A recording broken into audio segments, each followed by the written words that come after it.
자, 어느덧 마지막 시간입니다. 저 주말을 지금 완전히 불태우고 있는데, 그죠? 이게 휴일을 반납하면서까지 공부를 해야 되나, 뭐 이런 사람도 있는데요.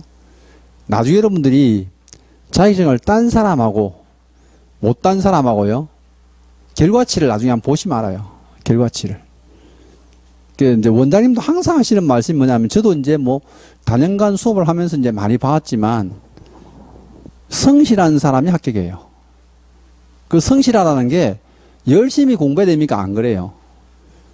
규칙적으로 활동하는 사람들이 합격을 해요. 학원도 잘 나오고 개근도 하고 또 실제 이제 복습하라면 어때요? 복습도 잘 하고 나중에 자료 나눠주면 이 자료도 감당이 안 되거든요. 그럼 자료도 어때요? 그날 문제도 풀어보고 성실하게 하는 분들이 합격을 하더라고. 그래서 마지막까지 학원에 나오는 사람들이 합격해요. 나중에 뭐 중도 도태하고 나서 몇 명 안 되는데 그 끝에 나온 사람들은요 웬만하면 합격해서 나와요. 그러니까 이제 여러분들이 뭐 주말에 반납하고 왔으니까 그만큼 효과를 본다 생각하고 이제 하시면 돼. 자, 54페이지 봅니다. 책에 등록의 결격 사유 등 돼 있는데요. 매년 나왔죠. 한 문제씩 매년 나옵니다. 근데 여기서요, 이 등록의 결격사유라는 게, 그럼 이 결격사유에 있으면 등록이 안 된단 말입니까? 하는데요. 맞아요. 등록을 해줄 수가 없다는 거야. 그럼 우리 시험 치는 사람 있잖아요. 그럼 시험 치는 사람은 자격의 결격을 하거든요. 자격의 결격. 시험 못 치는 사람. 근데 등록의 결격사유는 이 사람들은 시험은 응시할 수 있을까 없을까요? 이건 있어요. 그럼 시험은 칠 수 있는데 뭐가 안 된다고? 등록이 안 된대. 왜? 이 사람들은 중개업에서는 안 되는 사람이래요. 그럼 중개업은 보세요. 다른 사람의 재산을 다루죠. 그럼 다른 사람 재산 다루니까 자기 재산도 못 다루는 사람한테 주면 돼, 안 돼? 그거 안 된다는 거야. 그럼 이런 사람이 총 11사람 있어요. 11가지가 있는데 그 11가지 중에서 5개를 어때요? 출제하는 거예요. 그러면 결격 사유 시험에 낼 때도 간단해요. 결격 사유가 있느냐 없느냐예요. 결격 사유에 해당하느냐 해당하지 않느냐. 사례 문제 잘 안 내요. 이게 15년 전에는 사례 문제를 엄청 내서 날짜 카운트하는 문제도 많이 내는데 최근에는요 조문 그대로 출제해요. 그나마 난이도가 많이 낮아진 문제예요. 옛날에 비해서. 근데 여기서 이제 한 가지 또 자식이에요. 결격사유에 해당되는 거 보세요.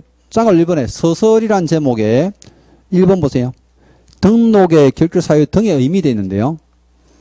자, 등록의 결격사유 등에 해당하는 자는 개업공사 등록한 사람이죠. 그 소속공사 중개보조원 또는 개업공사인 법인의 사원 또는 임원이 될 수 없다 써놨죠. 그러면 이거 등록만 안 되는 게 아니네. 그러면 등록에 결격사유에 해당되는 사람은요. 이게 시험에 응시할 수 있는데 중개업에 종사를 할 수 있다 없다? 없다는 거네 이거는. 그럼 제목은 등록의 결격사유지만 어때요? 중개보조원도 될 수가 없고 소공도 될 수가 없고 법인의 임원사원도 될 수가 없다는 게 뭐예요? 결격사유예요. 그렇게 이제 총 11가지가 있다니까요. 그럼 첫 번째 봅니다. 큰 제목 2번 보세요. 등록의 결격사유. 다음 중 하나에 해당하는 자는 개설 등록을 할 수 없고 고용인. 이 고용이라는 단어가 처음 나오는데 직원이랬죠? 고용인이 될 수도 없다. 자, 첫 번째가 미성년자입니다.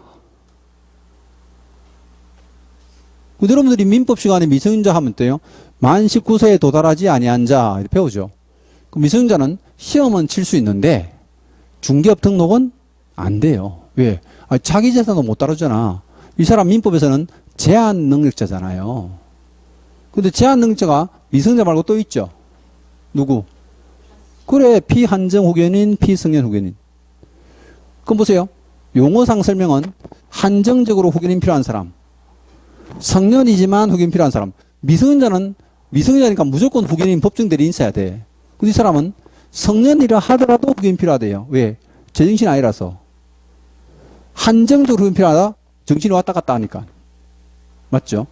요 세 사람을 전부 다 뭐라 해요? 제한 능력자라는데, 제한 능력자는 자기의 재산도 다루지 못하니까 중개하지 마라 이거예요. 근데 여기서요, 우리 시험에 예전에는 미성년자에다가 막 토를 붙여서 냈어. 혼인한 미성년자, 법정 대리인 동의받은 미성년자 냈는데 요즘 잘 안 내요. 그 민법하고 조금 헷갈리라고 막 내긴 했는데 요즘 잘 안 내. 어떤 거 냅니까 하면요, 문제가 더 치사해졌어요. 그럼 여기 보니까 용어가 피한정 후견인, 피승려 후견인 돼 있죠? 민법 가보면요, 이 사람하고 용어가 비슷한 사람 있어. 누군데? 피특정 후견인. 이 사람은 결격 사유가 아무나 돼 있잖아요. 그러면 피특정 후견인은 뭔데요? 특정하게 후견인 필요한 사람이야. 특정하게. 생각해보세요. 제가요, 재산이 한 2천억 있어요. 뭐 꿈이지만. 그럼 2천억이 있는데 뭐 건물도 있고, 그죠? 땅도 있고 막. 관리가 안 돼. 건축물이 막 2천억 가니까 임차인만 500명이야. 그럼 그 500명을 관리에다가 한국투자신탁에다가 의뢰할 수 있겠죠. 또는 변호사 불러다가 어때요? 네가 관리를 할 수 있겠죠. 그럼 제가 뭐예요? 피특정 후견인이고, 그 변호사가 뭐예요? 특정 후견인이에요. 근데 피특정 후견인은 그러면 제정신이죠. 이 사람은 제정신이 아니랬잖아. 그러니까 중개된다 이거, 이 사람은. 근데 나중에 문제 풀러가면요, 요 글자랑 비슷하죠? 순간적으로 보면 딱 헷갈려요. 피특정 후견인은 결사유자 아닙니다. 자, 그 다음 오른쪽에 넘어가서. 여러분들이 그 지금 피성년 후견인, 피한정 후견인 지금 박스 안에다가 또 표 안에다가 뭐 잔뜩 써놨죠? 이거 안 물어봐요. 이런 거 물어보지 않아, 우리 시험에서는. 이건 어디서 물어보는데요? 민법에서. 우리 법률의 중개사법의 가장 기초가 민법이다 보니까 이분이 법학을 전공하다 보니까 민법을 좀 써놓고 싶은가 봐. 시험에 안 나와요. 자, 근데 이제 세 번째 봅니다. 오른쪽에. 파산 선고받고 복권되지 아니한 자입니다. 그럼 생각해보세요. 파산 선고를 받으면 이 파산자라 하는데요, 파산자는 자신의 권리를 법원에다 뺏겨요. 그럼 법원이 경제권, 생활권을 갖고 있거든요. 그럼 경제권, 생활권을 법원이 갖고 있으니까 나는 권리가 있다, 없다? 없다는 거지. 그럼 권리를 회복해야 뭐예요? 중개할 수 있다는 거야. 근데 복권이 되지 아니한 자니까 어때요? 권리 회복이 안 된 사람. 그럼 계속 권리가 누구한테 있다는 거예요? 법원에 있다는 거죠. 그럼 여기서는 만약에 시험에 나오면요, 보세요. 이건 간단해. 복권 된 자 이래 나온다니까요. 복권이 아니 된 자는, 아니 한 자는 어때? 결사유자잖아. 그럼 복권이 된 자 나오잖아요. 그럼 이 사람은 결사유자? 아니죠. 이게 결격사유 문제는요, 지문 자체가 간단하다니까. 판단할 때 결격사유자이냐 아니냐 물어보니까. 그게 요렇게 세 사람은요, 자신의 재산권도 다루지 못하는 사람이에요. 뜻은 아시겠죠? 다 제한 능력자들이고. 그러면 쌍가로 4번부터 이제 복잡합니다. 4번의 조문 한번 보세요. 검고 이상의 실형을 선고받고 그 집행이 종료, 괄호 안에 보니까 집행이 종료된 것으로 보는 경우를 포함하다 돼 있고, 종료되거나 집행이 면제된 날부터 3년이 지나지 아니한 자. 그럼 보세요. 검고 이상의 실형을 선고받고, 조문을 그대로 써볼게요. 집행이 종료되거나 집행을 면제받은 날부터 몇 년요? 3년이 지나지 아니한 자예요. 조문은 요대로 돼 있는 거야. 그럼 여러분 해석상에 검고 이상이 뭡니까 하는데요, 우리 형법상 범죄를 저지르려면 형사처벌 받죠. 이게 형사처벌이 이제 실형이단 말이에요. 형사처벌. 그럼 실형 받을 때 검고 이상은요, 사형, 징역, 검고까지예요. 그러면 형법상 가장 무거운 처벌이 사형. 얼마 전에 뉴스 보니까 윤모 씨 사형 선고 받았던데. 사형 선고를 구형했다지, 구형. 그죠? 그럼 두 번째로 무거운 게 뭡니까 하면요, 징역이에요. 징역도 선고받았던데. 문제입니다, 문제. 근데 아무튼 사형 선고, 징역 선고인데 세 번째가 뭡니까 하면 검거예요. 그럼 이 검거 밑에 많죠. 자격 상실, 자격 정지, 벌금, 구류, 과로물수가 있는데 밑에는 안 나와요. 왜? 검거 이상이랬잖아. 검거 이상. 그럼 검거 이상의 실형을 받았다는 뜻은요, 아주 중범죄를 짓다는 거야. 그럼 중범죄를 지은 사람이 집행을 해요. 선고받고. 그럼 사형 선고받은 사람이 집행하면 어떻게 돼요? 죽어붙네요. 그럼 죽었으니까 이 사람은 해당 사항이 없죠. 죽은 사람이 중개할 리가 없잖아. 그럼 여기서 말하는 검거 이상은 뭐예요? 징역과 검거인데, 징역과 검거 받은 사람은 집행한다. 어디 가서 이제 실제 산다는 거예요? 그렇지, 구치소에 가서.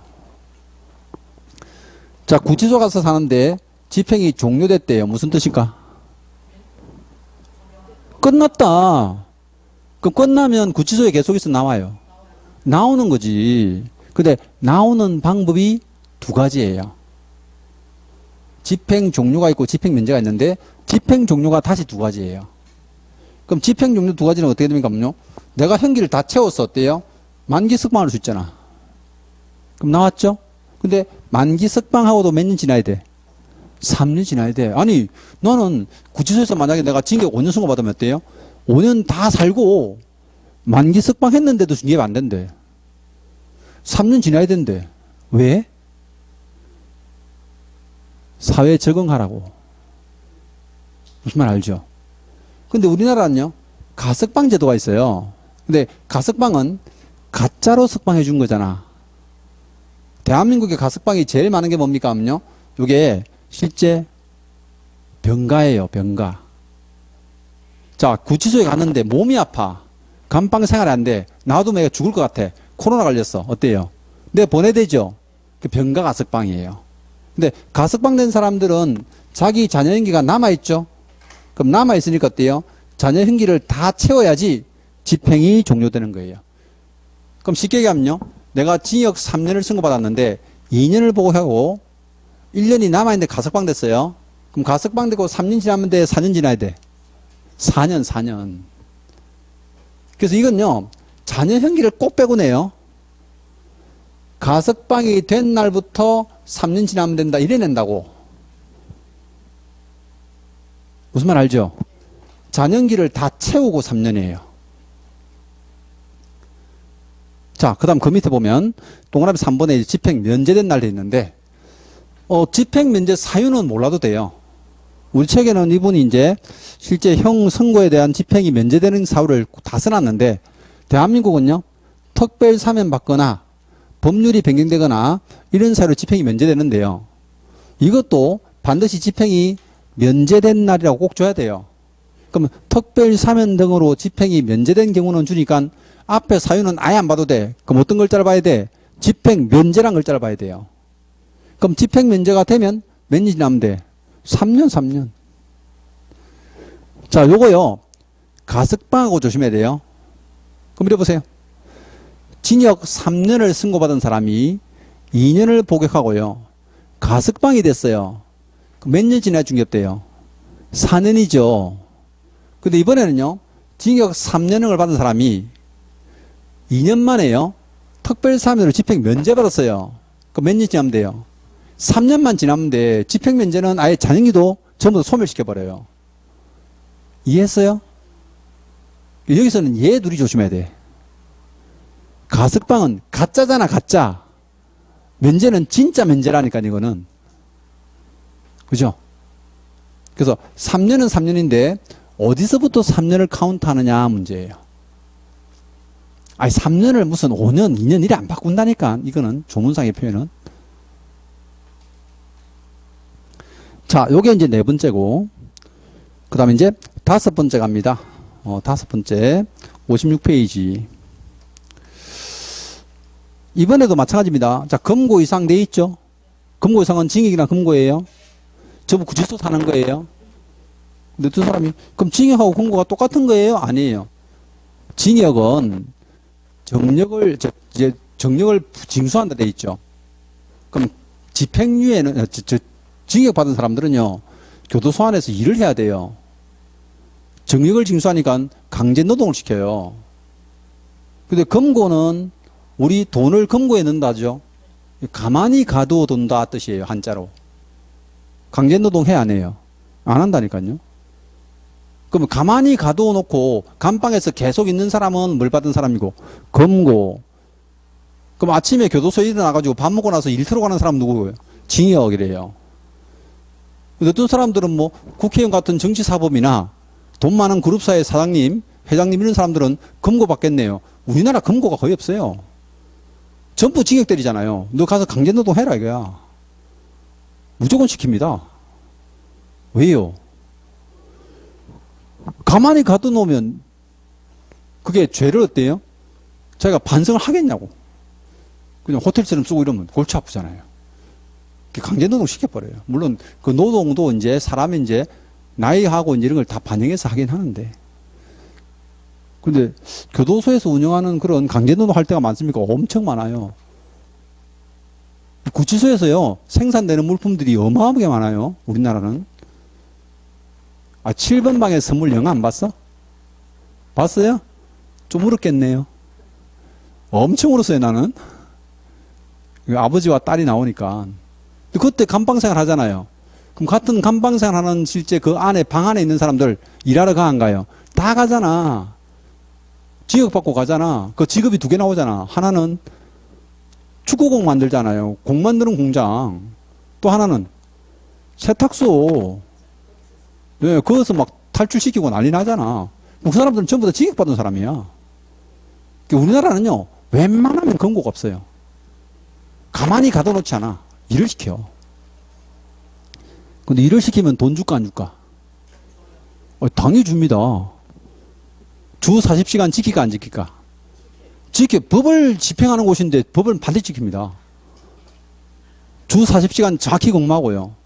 돈도 주고, 나중에 나갈 때 적금 통장 만들어서 이자도 붙여서 줘요.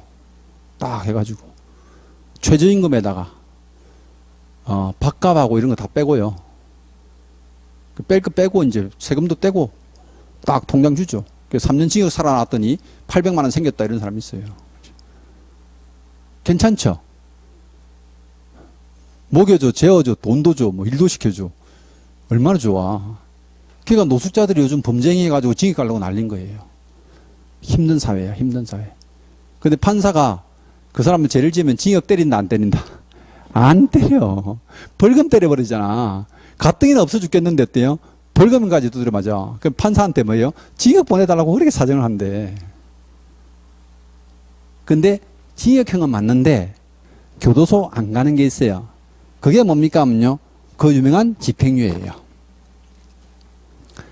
그러면 금고 이상이니까 징역이나 금고형을 받은 사람이 형 선고를 받았는데 형에 대해서 집행, 구치소 하는 것도 유예한다? 보류한다는 거예요. 그럼 이런 유예 제도는요, 판사님의 재량이에요. 그럼 보세요. 초범이야, 초범. 그럼 초범에다가 실제 죄도 가벼운 절도죄를 지었고 반성도 하고 2번 다시 이런 짓을 안 할 사람처럼 보여. 그럼 그 사람을 꼭 구치소 보내야 될까? 그건 아니죠. 그래서 그런 사람한테 선처를 하기 위해서 어때요? 집행유예 제도라는 게 생긴 거예요. 그럼 판사가 이제 형을 선고해야 되죠. 유죄가 무죄가 될 수는 없어요. 그럼 판사님 이제 절도죄를 지은 도둑놈 너는 너 징역 1년에 집행유예 2년이다 뗐어요. 그럼 징역 1년에 집행유예 2년이면 그게 무슨 뜻이냐면요. 너는 구치소 가서 1년 살아야 되는데 집에 돌아가서 2년 동안 반성하면 징역 1년 없었던 걸로 해줄게. 그게 유예예요. 그럼 이 사람은 결격기간이 어떻게 됩니까? 유예기간이 만료되고도 몇 년? 2년 지나면 돼요. 이게 숫자가 달라서 되게 조심해야 돼, 이거는. 왜? 앞에는 몇 년인데? 3년. 집행유예는 몇 년이고? 2년 이렇게 돼 있죠. 자, 요게 이제 금고 이상의 형을 받은 사람. 즉, 범죄자입니다, 범죄자. 근데 징역이나 금고형 받을 정도면요, 아주 중범죄에 해당돼, 우리나라는. 중범죄.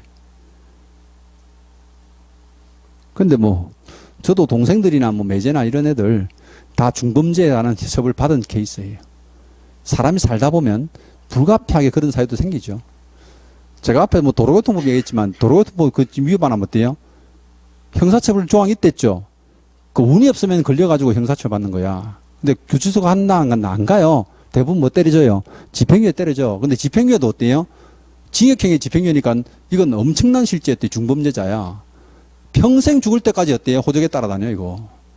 호적이 아니고 뭐 요즘 가족관계 등록부인데 끝까지 따라다녀요. 잘못하면요 자식들한테까지 따라다녀요.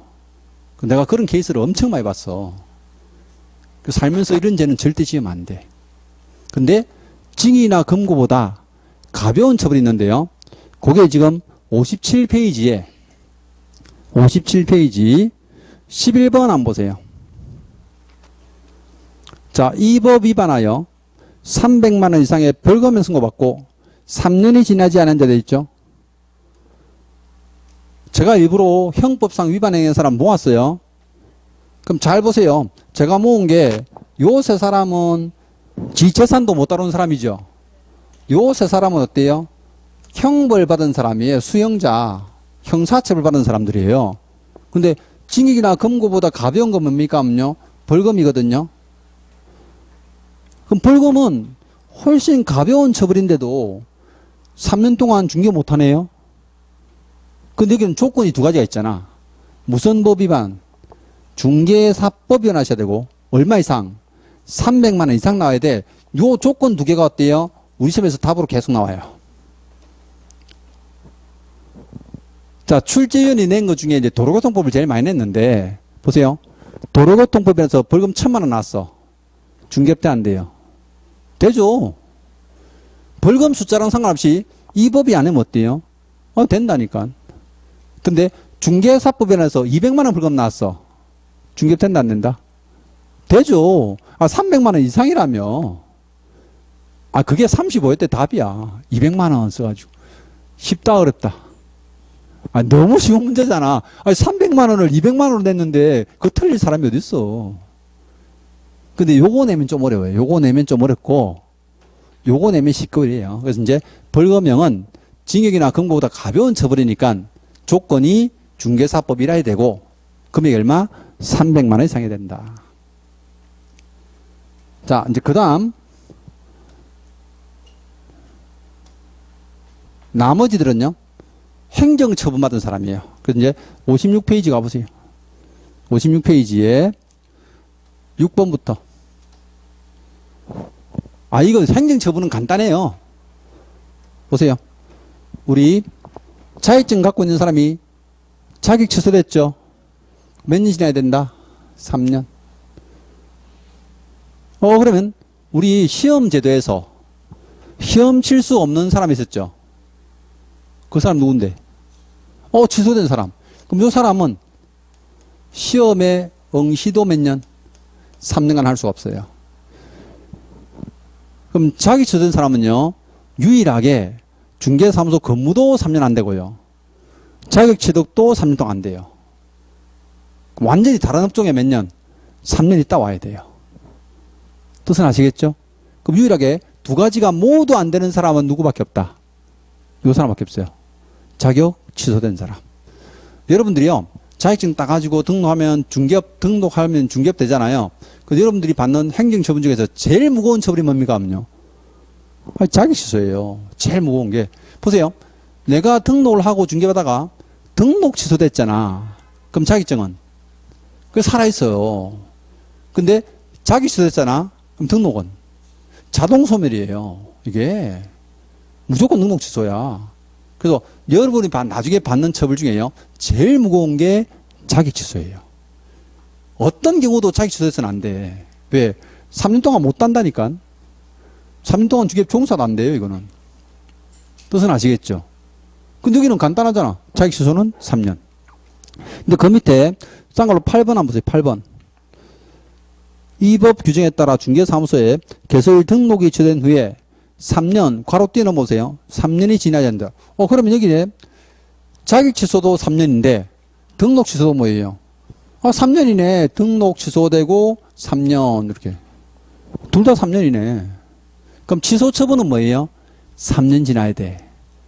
근데 얘는 조심해야 돼요. 왜? 그 밑에 보니까 동그라미 2번 한번 보세요. 2번. 등록 취소일부터 3년의 결격기간이 적용되지 않는 경우도 있죠. 예외 조항이 있네요. 요겁니다. 보세요. 3년이 적용되지 않는 등록 취소. 그럼 보세요. 우리 공상 개공이 개인이잖아요. 그럼 개인이 사망했어요. 그럼 죽었잖아. 그럼 사망하면 등록 취소 사유가 돼요. 왜? 우리가 사망하면요. 사망 신고는 어디다 해요? 동사무소 하거든. 우리 등록관청은 어디예요? 구청이잖아.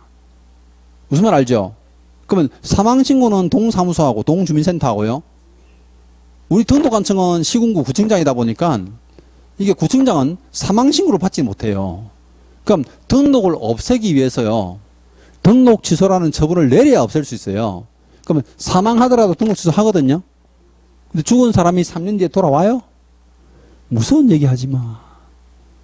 그럼 보세요. 법인이 해산했어. 그럼 법인이 해산한 것이 개인이 사망한 거랑 똑같아요. 법인격이 완전히 없었다는 거야. 그 법인을 해산했는데 등록 취소 사유예요. 등록이 계속 남아있으면 안 되잖아요. 내가 폐업 신고를 하러 오면 되는데 이것들이 안 온다니까. 그러면 폐업 신고도 안 했는데 등록을 영원히 남겨놓을 수 없으면 등록 취소라는 처분을 내리고 서류를 폐기해요. 근데 등록 취소하고 이 법인이 해산했는데 3년 뒤에 돌아옵니까? 죽은 사람이 어떻게 3년 뒤에 돌아와? 그럼 3년을 징용할 수가 없는 거예요. 자, 그 다음 이제 결격 사유요. 이제 이 법인의 해산이나 결격 사유가 시험에 잘 나오는데 보세요. 이거는 이해를 요하는 거예요, 지금. 외우는 게 아니에요. 제가 중개업을 하다가요. 미쳤어요. 피성년 후견이 됐어, 법원 가지고. 그럼 피성년 후견 결격 사유니까 어때요? 등록 취소 해야 되겠죠? 제정신 아는 사람 중개업 안 된댔잖아. 그럼 등록 취소를 당하면 그 사람 3년 뒤에 중개업 돼요? 말이 안 되잖아. 피성년 후견인이 선고되면 어때요? 계속 제정신이 아닌데 3년 뒤에 제정신도 아닌 사람한테 등록을 또 해주면 말이 안 되잖아요. 그럼 결격 사유로 인해서 등록 취소되면 3년을 지금 한다 안 한다? 안 한다는 거죠. 뜻은 아시겠어요? 그 개념. 자, 마지막은 그냥 외우셔야 돼. 등록 기준 미달. 이거는 법에서 아예 선처해 준 거예요. 우리 앞 시간에 등록 기준 배웠죠? 기준 배웠잖아요. 그럼 잘 생각해보세요. 우리 법인의 등록 기준에서 대표자를 제외한 임원사원은 3분의 1이 공사돼야 되는데 상무이사가요. 자격증 있는 상무인데 대표하고 싸웠어요. 그래서 사표 쓰고 해임돼서 나가버렸어요. 3분의 1이 안 돼 지금. 그럼 등록 기준에 미달됐죠. 그럼 상무이사 한 사람 때문에 등록 기준 미달하고 등록 취소받으면 3년 동안 중개받는다? 이 3년을 중개해버리면 어떻게 돼요? 그 법인에 있는 모든 직원들이 결격사가 되잖아. 실업자가 되잖아요. 그걸 막기 위해서 등록 기준에 미달돼서 등록 취소되더라도 다음날 등록 또 해주는 거야. 3년을 지금 한다 안 한다? 안 한다는 거예요. 근데 사실 이제 이 종보다는요, 요 두 가지를 잘 내니까 조심해야 돼요. 등록 취소로부터 3년을 적용하지 않는 등록 취소 사유다. 예외 조항을. 근데 이거 위에 건 간단하잖아. 자격 취소 3년, 등록 취소 3년. 자, 그 다음에 정지 처분입니다. 7번 가보세요. 7번. 자격 정지란 단어 나오죠. 그럼 자격 정지된 사람은 어때요? 정지 기간 동안에 중개할 수 없다. 근데 자격 정지라는 게 있고요. 업무 정지라는 게 있어요. 그러면 업무 정지 처분을 받고 업무 정지 기간이 지나지 않은 자. 그럼 자격 정지는 뭐고 업무 정지는 뭡니까? 하면요. 이거 사람에 따라 다른 거예요. 그럼 만약에 우리 등록한 개공 있죠? 그럼 개공이 잘못하면 어떤 처벌 받아요? 업무 정지예요. 등록 취소가 무거운 거고 업무 정지가 가벼운 거예요. 자, 자격 취소보다 가벼운 게 자격 정지인데 우리 소공이 만약에 이제 위반했잖아요. 그때는 어떤 정지 받습니까? 하면요. 자격 정지예요. 그러면 우리가 상법상에 왜 여러분 영업 정지라고 아시죠? 그럼 영업 정지 중에 하나인데 사람에 따라서 정지의 이름만 다를 뿐이지 내용은 똑같아요. 그럼 소공이 만약에 자격 정지 6개월 받았어. 그럼 집에 가서 6개월 쉬어야 돼. 그럼 내가 소장인데 개공이 위반했습니다 하면요. 법 이제 실제 등록관청이 어때요? 너 6개월 업무중이다 때려주는 거예요. 그럼 6개월 집에 가서 쉬어야 돼. 그럼 이 사람도 보세요. 자격증이나 업무증의는 정지 기간만 지나면 돼요. 정지 기간만. 근데 나중에 여러분들이 따로 또 배우겠지만 자격정지나 업무증의는요. 이게 최대 기간이 몇 개월입니까? 하면요. 6개월이에요. 최대 기간이. 그럼 6개월 이내에서 이제 날짜를 정해서 정지 처분을 내리는데 정지 기간이 안 나오고 이렇게 됐어요. 자격 정지를 받은 소속권사가 6개월이 경과한 경우 그럼 결사유자가 아닌 거죠. 몇 개월을 받든지 6개월만 지나면 어때요? 최대 기간을 다 지났잖아요. 뜻은 아시겠죠? 날짜 카운트를 안 하더라도 6개월 지났다면 무조건 결사유가 아닌 거예요. 자, 마지막 조문 오른쪽 57페이지 10번 한번 보세요. 조문이 좀 긴데 이 법 규정에 따라 업무중지 처분받은 개업공사인 법인의 업무중지 사유가 발생한 당시에 사원 또는 임원이었던 자로서 해당 개업공사에 대한 업무중지 기간이 지나지 아니한 자. 조문은 긴데 보세요. 법인이 이번에는 뭐예요? 업무중지 받았어요. 그럼 법인은 업무중지 받은 기간 동안에 그 법인에 근무하는 사람들은 중개할 수가 없죠. 업무중지니까. 근데 이 법인을 그럼 그만두고 나와서 중개됩니까 하는 건데요. 안 돼요. 어떤 사람만. 업무중지 사유가 발생한 당시에 뭐예요? 사원, 임원이었던 자들요. 전부 연대 책임지는 거예요. 사원 또는 임원이었던 자들. 그러면 사유가 발생한 당시란 것은 뭘까요? 위반했을 당시라는 거야. 근데 이건 여러분들이 간단히 보면요. 보세요. 여기에 AB라는 임원이 근무를 하고 있는데요. A가 요 당시에 위반 행위를 했어요. 위반 행위했는데 B가 여기서요. 해임돼서 나갔어. 그만뒀어요. 그럴 수 있죠. 그만두고 나가니까 이제 C라는 임원이 어때요? 다시 들어왔어요. 선임이 돼서 들어왔어요. 근데 A가 위반한 게 요때 들켰어. 뒤에. 그렇죠. 그럼 뒤에 들켜가지고 업무 정지란 처분 받을 수 있죠. 맞잖아요. 그럼 이 업무 정지 받으면 이 세 사람 임원 중에서 중개업에 종사할 수 없는 사람은 어떤 사람이냐 이거야. 누굴까요? 간단하잖아. 첫 번째 A, 두 번째 B, 세 번째 C, 네 번째 AB, 다섯 번째 ABC 뭐 이렇게. 정답은 4번이죠. AB. 왜? 위반행위 할 때 AB 둘이 근무했잖아. 그게 이제 사유가 발생한 당시에 사원 임원인 거예요. 그럼 처분받을 때는 누가 근무했어? AC잖아. 내가 욕하는 게 아니고 AC. 근데 C는 아무 상관없잖아. 위반행위를 앞서 사람들이 다 했지. 니 뒤에 했잖아요. C는 아무 상관없어요. 업무중지 처분받은 날이 아니고 어때요? 사유가 발생한 당시예요. 요거는 시험에 내면요. 사유가 발생한 당시인데 처분받은 당시이네요. 얘도 이제 두 번 출제를 했는데 뭐 또 나오겠나 싶긴 한데 어쨌든 잘 구분하시면 되고. 자, 마지막 조문 봅니다. 12번째. 제일 밑에 보세요. 사원 또는 임원 중 1부터 11까지의 어느 하나에 해당한 자가 있는 법인데 있는데 보세요. 우리 법인의 사원 임원은 어떤 사람이에요? 법인의 사원 임원은 경영진이랬잖아. 여기서 사원도 일반 직원 아니랬죠. 한 명의 산업자회사의 무한책임 사원이에요. 임원은 이사급이죠. 그 무한책임 사원이나 이사 같은 사람들은 법인의 경영을 맡은 사람이잖아요. 이건 개인도 절대로 결격사 있으면 안 된다는 거야. 그럼 법인의 임원 사원 중에 한 사람이라도 결격사에 된다면 법인 전체가 뭐가 돼요? 결격사유가 된다는 거야. 법인 전체가.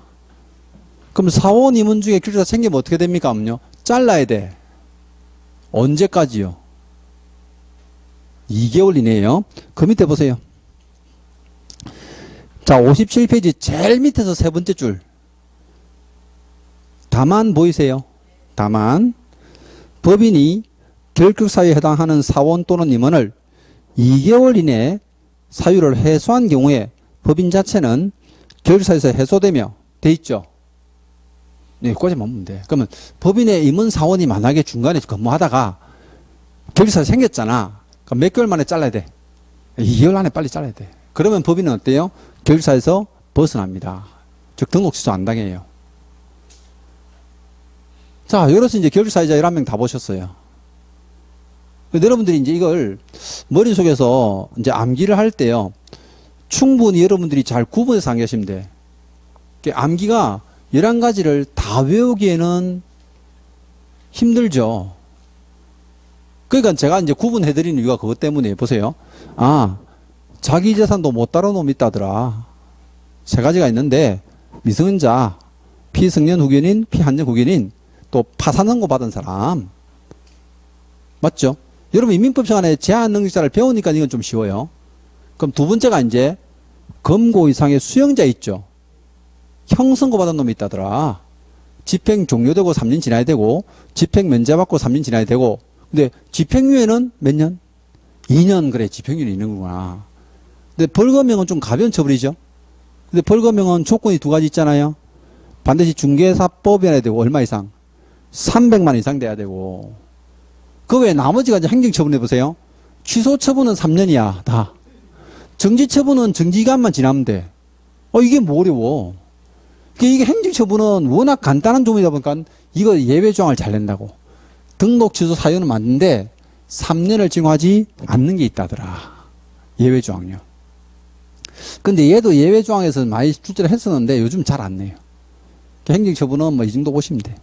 그래서 이제 매년 한 문제 출제가 된다 보는 거죠. 그래서 이제 결격사유자 잘 구분하시고. 자, 그 다음에요. 이제 조문을 쭉 넘어가서 61페이지 한번 보세요. 조문이 두 뒤에 붙어 있다 보니까 사실상 이제 여기 뒤에 실었는데 우리 앞에서 한 거예요, 제가. 등록증에 교부등 돼 있죠. 등록 처분 및 등록 통지돼 있고 두 번째 줄에 날짜 7일 보입니까? 7일 이내 등록하죠. 그럼 등록증 교부 절차 보세요. 등록증 교부 절차. 자, 개설 등록 통지를 받은 신청인은 중개인으로 인하여 중개업인에게 손해를 끼친 경우 대법에 손해배상 책임을 부담하는 업무보증 설정된다. 업무보증 설정을 해야지 뭐 준댔어요? 등록증 교부한다고. 그 뜻입니다. 등록증 교부. 그 다음에 등록증 재교부 몰랐대요. 뭐 잃어버리거나 못 쓰게 된 때 돼 있죠. 너무나 당연한 얘기고. 그럼 자격증도요. 잃어버리거나 못 쓰게 된 경우로 돼 있고 이때도 자격증 교본, 자격증은 자격증 교부한 시도사인데 등록증이니까 어때요? 등록 관청에다가 신청하는 거예요. 또 관청에서 우리 수수료, 서류 받으려면 돈 내야 되죠. 그게 수수료 납부한다 보시면 되고. 또 63페이지 보세요. 중개업무 게시되어 있는데요. 요거는 다음 주에요. 목요일 날, 제가 이제 다음 주부터는 목요일 날 이제 수업을 제대로 할 건데, 할 때 요거 휴업조항을 배워요. 휴업조항을 배우니까, 그때 휴업조항에서 요 조문이 나와요. 그 다음에 5절 가보세요. 이중 등록이 금지되어 있죠. 이거 방금 제가 설명 다 한 거잖아. 자격증 등록증 빌려주면 안 되죠. 그럼 있는 사람 빌려주면 안 되고 없는 사람 빌려서면 안 되죠. 또 있다고 2번 하면 안 되죠. 없는 놈이 있는 차 하면 안 되죠. 그거예요. 그래서 이제 63페이지하고 뒤에 넘기시면 64페이지에 나와 있는 거를요. 앞에 거하고 다 모아서 정리해 드린 거예요. 이거는. 자, 이래서 이제 3장은 마치고요. 65페이지 4장 봅니다. 4장은 제목이 중개업에 경영돼 있는데 4장이 출제가 많이 됩니다. 4장은 이게 한 단원에서요. 한 6문제, 아주 많이 나올 때는 7문제까지도 출제했어요. 절마다 한 문제씩 나옵니다. 1절, 2절 돼 있는데 절마다 한 문제씩 거의. 첫 번째가 이제 중개사무소의 설치 기준 돼 있는데, 자, 우리가 조금 전에 이제 배운 게 보세요. 오늘 쭉 한 것들이 총칙을 하고 시험제도 했죠. 그럼 시험제도는 자격증 따는 거예요. 이제 등록을 했죠. 중개업을 하기 위한 거죠. 그럼 등록할 수 없는 사람 배웠잖아요. 그럼 등록할 수 없는 사람 있고 있는 사람인데 할 수 없는 사람 배웠으니까 이제 등록을 잘 받은 거예요. 그럼 등록받고 나면 사무소 운영해야 되죠. 여기서부터는 중개업 경영이에요. 사무소를 운영하는 데 대해서 이제 조문을 써놨다고요. 내가 어떻게 운영할 것이냐. 그럼 첫 번째가 이제 중개사무소를 설치해야 된다는 거죠. 사무소 설치. 근데 사무소 설치는 사실상 여러분들이 뭐 선생님 이거 간판 어떻게 할까요? 이런 건 안 나와. 선팅 어떻게 할까요? 이런 건 안 나와요. 나중에 여러분 자격증 따고 나면 제가 창업 실무라는 수업을 따로 해요. 그거 할 때 이제 저하고 사무소에 상세할 건데 그거는 이제 창업하는 사람들이나 취업하는 사람들 위해서 하는 수업이니까 자격증 따고 와야 돼. 근데 여기는 이제 어떻게 됩니까 하면요. 사무소를 몇 개 둘 수 있느냐. 요 개념이에요. 근데 앞 시간에 사무소 하나밖에 못 둔다며. 예외가 있어요. 예외 조항이 시험에 반드시 나오죠. 그래서 이제 그 사무소 설치 봅니다. 중개사무소 설치의 원칙 한번 보세요. 개업공사는 등록관청 관할구 안에 한 개의 중개사무소만 단수양권이 붙었잖아. 무조건 사무소는 하나밖에 못 둬요. 그 사무소는 한 개만 둘 수 있다. 그럼 두 개 두면 처벌하죠. 그 밑에 쌍을 2번 가보세요. 이중사무소에 설치 금지되어 있는데 그럼 사무소 두 개 두면 형사처벌 한댔죠. 몇 년짜리? 1년 징역이잖아. 두 번째 줄에 1년 이하 징역 또는 1천만 원 벌금이잖아요. 1년 징역 간대. 근데 쌍으로 3번 가보세요. 우리 천막이나 이 휘죽이 설부터요. 설치가 안 된댔죠. 모델하우스나 분양사무소에 천막 치면 안 된댔잖아. 요게 이제 임시중개설물 천막 절대 쳐서는 안 된다. 사무소는 오로지 하나밖에 못 둔다 하는 거예요. 그럼 천막은요. 법인이고 개인이고 다 안 돼요. 근데 예외 조항이 법인만이 예외 조항이 있어요. 그게 66페이지 가봅니다. 자, 분사무소 설치라는 게 있어요. 분사무소. 그럼 분사무소는 누가 두는 겁니까 하면요. 오로지 법인만. 개인은 분사무소 둘 수가 없어요. 그래서 여기 보시면 이제 어때요? 법인인 개업공사는 등록관청 관할구역, 이제 등록관청에 신고하고 어때요? 관할구역 외 지역에 분사무소를 둘 수 있다. 그럼 여러분들이 보세요. 우리 법인은 본사가 있을 거 아니에요? 그럼 본사는 뭐라 불러요? 주사무소라고 불러요. 우리 지사를 뭐라 부른다고요? 분사무소라고 불러요. 그럼 주사무소나 분사무소라는 개념은요, 민법상 표현이에요. 그럼 상법상 표현은 뭐냐면요, 본점, 지점이에요. 근데 본사지사는 많이 들어봤잖아. 근데 우리 중개사법은요, 민법상 표현을 쓰고 있어요. 요게. 그러면 주사무소, 분사무소 이래 두는데, 이 분사무소를 설치하려면요, 반드시 요건을 갖춰야 돼. 아, 그게 시험에 잘 나와요. 그래서 66페이지 보세요. 2번 단락에 분사무소에 설치되어 있는데요. 첫 번째, 이래 볼게요. 법인인 개공. 여기서 말하는 법인은 중개법인, 특수법인 다 포함이에요. 우리 특수법인은 다른 법률에다 중개업을 쓰는 법인이 있잖아요. 그럼 이 사람들 법인이니까 분사무소 설치는 가능해. 그거 어쨌든 법인이니까. 근데 법인이 만약에 주된 사무소를 A군에 둔다 할게요. 그럼 여러분들이 나중에 제가 말씀드렸잖아. 어떤 지역명을 써가지고 요즘 안 낸댔죠. 예전에는 주사무소를 울산, 광역시 남구에 설치하고 이래냈다니까요. 그럼 울산에 사는 사람한테 유리한 실제 시험이 되는 거예요. 근데 지역명을 안 쓰고 어때요? A군 이래 쓰는 거예요. 그럼 군할 때 사실상 이게 한자다 보니까 어때요? 문제에서는 이렇게 괄호해서 군이라고 줘요. 지역을 나타낸다고. 그럼 A9 하면 어때요? 이렇게 실제 한자를 줘요. 괄호해가지고. 왜? 지역명이다 이런 뜻이죠. 근데 뭐 우리가 뭐 한자까지 알아야 되는 건 아닌데 그걸 뜻을 아셔야 된다고. 그럼 이렇게 이제 A군에다가 주사무소를 등록을 했겠죠. 등록했어. 근데 이 사람이 분사무소 두고 싶다 그죠? 그럼 분사무소를 어디다 둡니까 하면요? B군에 둔대. 그러면 A군에 두면 안 됩니까? 안 돼요. 그게 첫 번째. 보세요. 설치 개수에 제한되어 있는데요. 법인인 개업공사는 주된 사무소 소재가 속한 시군구를 제외한 데 있잖아. 아, 주된 사무소 속한 시군구를 제외하라네. 첫 번째가. 그럼 주된 사무소가 있는 시군구를 제외하니까 A군에는 설치할 수가 없다는 거예요. 요걸 다른 지문에서는 요래 만나죠. 주사무소와 분사무소는 동일한 시군구에 둘 수 있다. X예요. 동일한 시군구에 둘 수가 없어요. 그래서 여기는 어때요?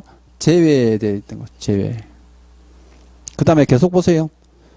시군구별로 분사무소 설치하되 시군구별로 1개소를 초과할 수 없다 돼 있죠. 몇 개밖에 못 둔다고? 하나밖에 못 둔대. 시군구별로 1개소를 초과할 수 없어요. 하나밖에 못 둔대요. 이게. 근데 예전에 15회 때 지문을 그랬었어요. 부산광역시 동래구에는 분사무소를 2개 둘 수 있다. X죠? 실제 지문이에요. 정답이었어요. 근데 서울 사람들이 뭐랬는지 아세요? 부산 동래구가 어디냐? 어떤 놈이 이런 문제 냈어? 이렇게 된 거죠. 아니, 구는 구인데 그 사람들이 볼 때는 어때요? 약간 생소했던가 봐요. 지역명이. 그러니까 누구나 맞출 수 있는 문제를 냈는데도 지역명 쓰면 이렇게 트러블이 생겨요. 항상. 이때는 이제 시군구라는 표현 하시면 되고. 그럼 이건 오히려 1개소보다는 요즘 뭘 좀 이걸 조심해야 돼. 주된 사무소 속한 시군구별로 제외하고 시군구별로 한 개잖아요. 자, 시도별로 한 개다. X죠? 아, 이거 조심해야 돼. 시도가 아니고 어때요? 시군구별로 한 개예요.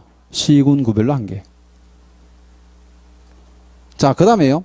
분사무소 근무하는 사람을 뭐합니까요? 책임자라고 그래요. 자, 법인에 가보면 주사무소는 누가 있어요? 대표자가 있죠. 주사무소는 대표자가 근무를 해요.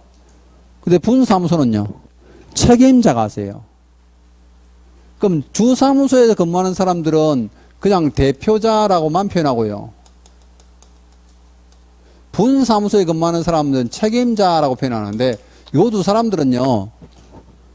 자격증이 무조건 있어야 되죠. 책임자는 공사라 해야 돼. 그런데 우리 앞 시간에 배운 거 보세요. 특수법인들은 등록 기준을 적용받지 않는다 했잖아요. 그러다 보니까 여기에 분사무소 설치 요건도 적용받지 않아요. 그럼 특수법인들은요. 대표자가 실제 공사가 아니라도 되고 책임자가 공사가 아니라도 돼요. 그래서 거기 보시면 책임자라는 조건에서 어때요? 쌍괄로 읽어보세요. 중개업법인의 분사무소에는 공사를 책임자로 두어야 하나 그 뒤에가 엄청 중요해. 다른 법률의 적용을 받는 법인 즉 특수법인이 중개업할 경우에 책임자가 공사할 필요가 없다 돼 있죠. 그럼 특수법인도 책임자를 공사 둬야 되는데 이래 낸다니까요. 아, 출제는 간단하지 뭐. 자, 그 다음에 쌍괄로 3번은 이제 서류입니다. 서류.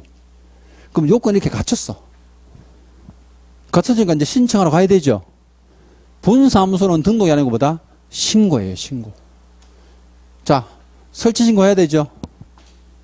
이거 우리 시험에 거의 매년 나오다시피 하는 지문이에요. A 군수한테 할까? B 군수한테 할까?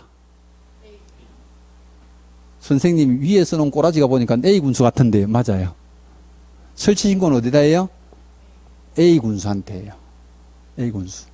이걸 다른 말로 하면 주사무소 관할 등록관청이에요. 분사무소 관할 등록관청 나오면 어때요? 무조건 X야. 요 지문은 매년 절대 안 빠지고 나오는 지문 중에 하나예요. 분사무소가 아니고 주사무소 관할 등록관청인데 요때 설치 신고할 때 서류 내야 되죠. 그 밑에 쭉 내려서 동그라미 보세요. 설치 신고 시 첨부하는 서류. 자, 기억, 니은, 디귿인데요. 기억하고 디귿은 우리 등록 기준하고 똑같잖아.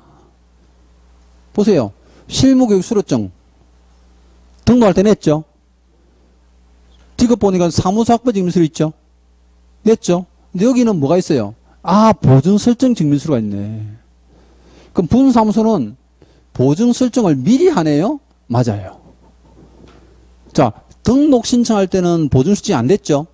우리 등록 통지를 받고 보증 설정을 해야지. 등록증 줬잖아. 근데 얘는 아예 처음부터 뭐예요? 보증 설정 하고 들어가요. 조심해야 되죠. 절차상 다르잖아요. 엄청 조심해야 돼, 이거는. 그러면 보증 설정을 하면 바로 신고를 하는데, 그럼 사무소 확보증 미수를 같이 내잖아요. 건축물 대장 있는 건물의 사무소는 다 똑같아. 건축물 대장 있는 사무소 확보해야 되는데, 가설 건축물은 안 되고요. 준공검사 인가 받은 건물 가능하죠. 그럼 이렇게 설치 신고하니까 A 군수는 이제 뭐 줘요? 설치 신고 확인서를 줘요. 신고 확인서를 준다고. 그럼 이제 앞으로 조심할게요. 주사무소는 항상 어떤 서류가 나와? 등록증. 주사무소는 등록한 사무소잖아요. 그럼 얘는 항상 등록증이 따라다녀요. 근데 분사무소가 나오는데 등록증은 무조건 X야. 이건 신고 확인서예요. 설치 신고 확인서. 무슨 말 알죠? 제가 용어 같은 것들을 특히 조심하는 게, 공인중개사 나오면 무조건 자격증 나와야 돼. 계곡 나오면 등록증 나와야 돼. 근데 분사무소 나오면 어때요? 신고 확인서 나와야 돼. 설치 신고 확인서. 이 세 가지 서류를 나중에 이제 헷갈리는 사람 엄청 많아요. 자, 그럼 이렇게 이제 설치 신고하면 신고 확인서를 주는데 며칠 만에 줄까? 자, 7일 똑같아요. 요일 맞춰준댔잖아. 등록 신청이나 분사무소 신고는 평일날 하니까 주말에 못 하잖아요. 그럼 7일 만에 딱 요일 맞춰서 신고 확인서 준다고. 7일. 자, 그래서 이제 여러분들이 66페이지 있죠? 이게 한 페이지가 거의 한 문제예요. 이게 한 페이지가, 여기 지금 보세요. 설치 요건하고 구비서류하고 절차가 다 들어있잖아. 근데 여기 이제 문제를 출제하다 보면 요것만 가지고 한 문제 만들기가 조금 부담스러우니까 위에 조금 더 같이 쓰는 거야. 사무소 하나밖에 못 둔다. 천막 설치는 안 된다. 법인만 분사무소를 쓸 수 있다. 써놓고 어때요? 설치 요건 한 두세 가지 또 쓰고 이러는 거죠. 요러면 이제 한 문제가 완성되죠. 이제 오늘 마지막 단원 68페이지 가보세요. 자, 이제 중개사무소의 공동사용입니다. 그럼 중개사무소 공동사용이라는 뜻이 뭘까요? 하나의 사무소를 여러 사람의 계공이 쓴다는 거예요. 그러면 공동사용하는 사무소 말고 다른 사무소를 또 둘 수 있을까 없을까? 그건 안 돼요. 공동사용하는 사무소 자체가 어때요? 한 개 중개사무소야. 무슨 말 알죠? 별도로 다른 사무소를 둘 수가 없어요. 근데 공동사용은 어떤 계공만 됩니까? 규정이 없어요. 그러니까 보세요. 개업공사에 종별이나 업종이나 인원 아예 제한이 없어. 그럼 종별 제한이 없으니까 어때요? 법인과 개인 혼합해서 어때요? 사용할 수 있고요. 업종 제한 없댔죠? 그럼 도매업 하는 사무소예요? 무역업을 하는 사무소에 어때요? 공동사용이 가능합니다. 인원 제한도 없댔죠? 그럼 개공이 5명이야. 가능합니다. 부산 가면 제 수험생이 젊은 친구가 7명 있는데 아파트 단지 중개사무소에 6평밖에 안 되는데 7명이 사무소 소장이에요. 몽땅 자격증 따가지고. 대단하죠? 아파트 단지 사무소가 월세가 많거든. 비싸. 임대료가. 한 명이 부담하기 너무 힘드니까 어때요? 7명이 나눠서 내는 거예요. 그럼 공동사는 목적이 뭐라는 거야? 월세 아끼려고. 다른 목적은 전혀 없어요. 근데 월세를 아끼려고 하는 걸 법 조문에서 뭐라 표현하는지 보세요. 첫 번째 줄 한번 봐봐. 중개사무소의 공동사용 절차에서 중개사무소 개설 등록 신청자를 포함한 기업구사는 업무의 효율적 수행을 위하여 업무의 효율적 수행을 해서 다른 기업구사와 중개사무소를 공동하여 있다. 업무의 효율적 수행이 뭡니까? 효율 하면 뭐가 떠올라요? 돈. 여러분도 봐봐. 보일러를 효율적으로 돌려야 된다 이런 얘기 하죠. 효율이라는 뜻은 뭘까요? 돈하고 직결되어 있는 거지. 그러니까 월세 아끼려고 뭐예요? 공동사용하는 거야. 왜? 혼자 쓰면 편한데 같이 쓰면 불편하잖아. 하지만 돈은 적게 나오잖아. 그걸 다른 말로 업무의 효율적 수행이라고 표현한 거죠. 그럼 이런 제한 없이요. 얼마든지 사용할 수 있는데 공동사용이 절대 안 되는 사람이 있어. 그게 쌍괄 2번입니다. 공동사무소 설치 제한. 자, 제목 밑에 보세요. 개업공사가 업무중지 처분 기간 중에 있는 경우에 다음 방법으로 다른 개업공사와 중개사무를 공동사무할 수 없다 되어 있죠. 방법은 여러분 몰라도 돼요. 요 문구가 중요한 거야. 어떤 처분받은 사람? 업무중지 기간 중에 있는 사람. 이 사람들은요, 공동사용할 수가 없어요.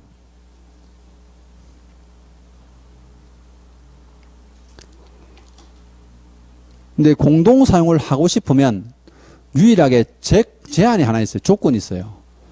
그 위에 쌍괄 1번 가보세요. 1번. 세 번째 줄. 위에 1번의 세 번째 줄. 자, 개업공사는 중개사무소를 개설 등록 또는 중개사무소에 이전 신고하는 때에 그 중개사무소를 사용할 권리가 있는 다른 개업공사에 승낙서 첨부해 제출하면 된다. 아, 요 뜻입니다. 보세요. 어떤 중개사무소예요? 등록 신청하면서 들어갈 수 있어요. 또 이전 신고하면서 들어갈 수 있죠. 그럼 이런 뜻이에요. 자, 만약에 어떤 사무소가 하나 있어. 근데 이 갑이라는 사람이 이제 중개업 등록을 하고 쓰고 있단 말이에요. 근데 여기 이 어리라는 사람이 어때요? 나 여기다 등록할래? 어때요? 가능해요. 그럼 병이라는 사람이 나는 여기 사무소에다가 이전해서 들어갈래? 어때요? 가능해요. 근데 이때 등록하거나 이전 신고하는 사람은 반드시 뭘 내야 된다? 승낙서를 내라고. 왜?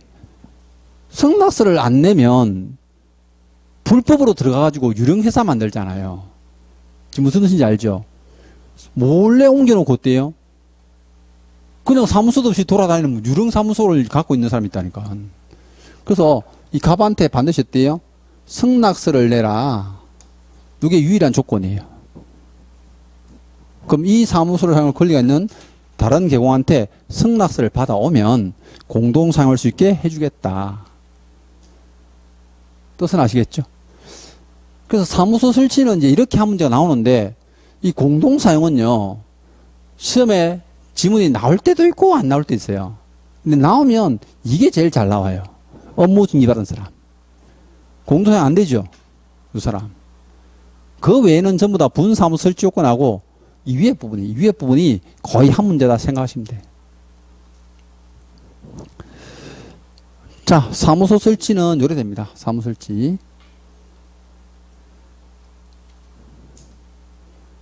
자, 그래서 이제 오늘 진도는 여기까지 하도록 할게요. 여기까지. 원래 겸업 제한까지 14조까지 들어가려는데 시간이 안 되네. 첫날이라서 조금 가볍게 하고. 다음 주부터는요, 제가 이제 목요일 날 정상 수업을 할 거니까, 그죠? 이제 주말 말고 목요일 날 따라오시면 될 것 같아요. 저는 다음 주 목요일 날 뵙겠습니다. 수고했습니다.